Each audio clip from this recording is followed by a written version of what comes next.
Gente, vamos fazer silêncio. Tem que estar até dia 10 no doce. Tem alguma pessoa assim, porque na parte de quarta. Presta atenção na prova. O que aconteceu no trabalho? Fala baixinho. O que aconteceu no trabalho? Eu perguntei A, B, C, numa pergunta. Aí, alguns grupos responderam A. Então, na questão aberta, atentem-se para o fato de que sempre é perguntado 2, 3 coisas dentro de uma questão aberta. Geralmente, para vocês não perderem muitos pontos e poder ganhar mais, eu divido lá a pontuação porque eu pergunto. Então, vamos supor, são 3 perguntas, vale 1,5 a questão, meio ponto cada coisa que eu perguntei. Aí o aluno responde uma coisa, uma questão que vale 1,5, vai tirar meio. Se tiver certo, inclusive. Entenderam a dica? Todo mundo abriu o ouvidinho? Outra coisa, nas questões fechadas, as respostas muitas vezes estão nas próprias questões fechadas. Tem que ler e interpretar. O aluno afobado, ele não faz uma análise correta, ele perde lá a própria resposta que está lá dentro. Vocês vão precisar de interpretar leis, não vão? Tem que interpretar a prova, entendendo o que está escrito lá dentro.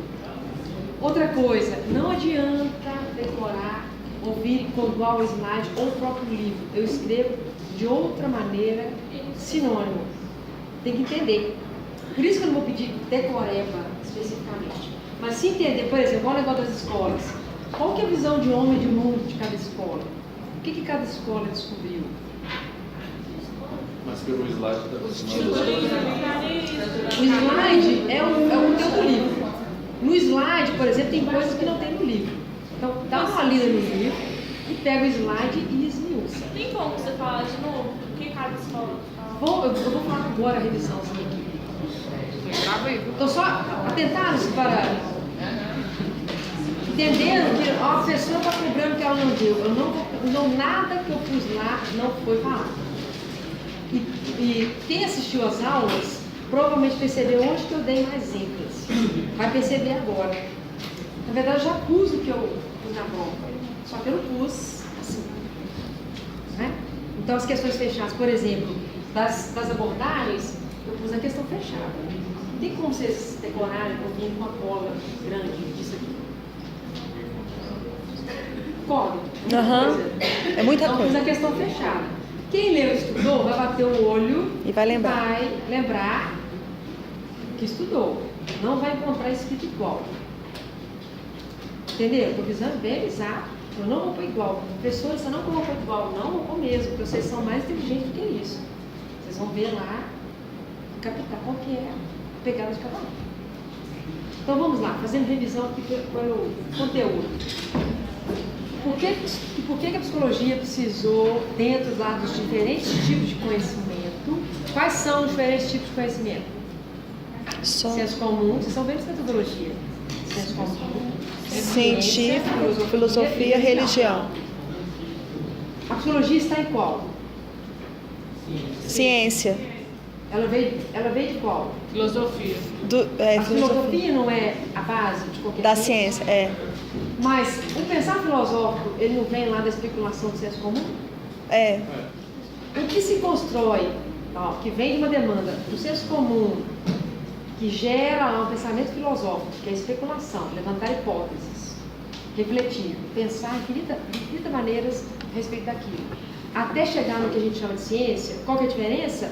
A ciência é rigorosa, metodológica, tem experimento, ela tenta sistematizar e ela vai fazer uma coisa que é muito boa. Ela vai normatizar para que, por exemplo, aqui a mesma ideia de uma vacina vai ser colocada lá no Japão do mesmo jeito. Imaginou se aqui fosse de um jeito, no outro lugar fosse de outro jeito? Tem que normatizar. Tem que ser uma coisa que vai ter um padrão. Então ela é rigorosa, ela faz parte de uma testagem justamente para dizer, olha, se isso acontece com fulaninho, acontece com o Beltrano. Tem lá, estou falando aqui de psicologia. Mas tem um monte de porém, um monte de ressalvas. O ser humano é complexo. Mas a ciência, medicina, a ciência, psicologia, engenharia, o que for, ciência da saúde, ciências humanas, ciências exatas, elas terão lá um método, uma tentativa de precisão. E vai ter todas as exceções dentro daquela especificidade. Vocês entendem isso? O engenheiro tem que saber que a areia, ou aquela areia de rio, ela vai ser cascalhada, a outra não é, não dá para fazer isso, não dá para fazer aquilo. Mas a ideia é que tem areia para fazer uma obra, por exemplo. Mas tem diferença, não tem? Do mesmo jeito, as questões emocionais, as questões das leis, as questões do mundo, as questões da vida. Então, a psicologia, em sua história, precisou de passar por todo esse processo, porque o homem, desde que o mundo é mundo, o homem estava lá tentando explorar o mundo para poder, inclusive, sobreviver. Mas ele não se ocupava de estudar a si mesmo. Então, ele lá na frente, ontem, enquanto ela tenta, inclusive, né, essa tentativa de estudar este homem, lá enquanto ciência, ela usa desse percurso histórico todinho para poder descobrir, olha, o homem se ocupava de explorar o mundo, mas quem é esse homem que tanto é capaz e consegue explorar esse mundo?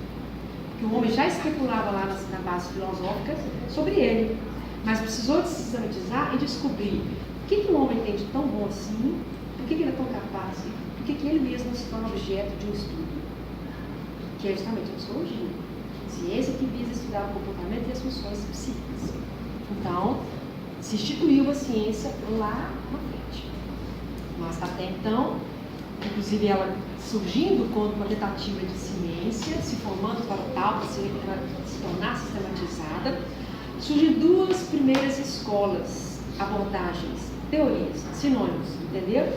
Sinônimo, teoria, abordagem, teorias psicológicas.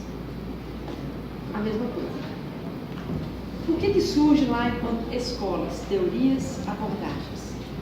O primeiro laboratório de psicologia, né, colocou lá o homem dentro do laboratório e foi pensar a seguinte questão: se este homem que é tão capaz, que é tão perspicaz, que é tão, né, vamos dizer assim, tenta sobreviver, parte de onde, né, a sua capacidade? De uma consciência. O ponto principal do estruturalismo. Vejamos, para vocês estudarem, tentem ver o nome de cada abordagem. O próprio nome já esconde nele mesmo o ponto principal daquela abordagem. Pensa bem, dormindo alguém aqui faz alguma coisa? Não, você só dorme. Você está lá restaurando o corpo, metabolismo. Você não precisa da consciência para poder fazer suas coisas? Para estar vivo? Para andar, para comer, para ir no banheiro, para viver, para trabalhar? Então, a consciência era uma consciência estruturante. Qual é o nome da primeira escola? Estruturalismo. A descoberta foi: o homem ele é tão capaz assim porque ele tem uma consciência fundante, estruturante de si mesmo. E essa consciência é que é a porta de abertura para entender esse homem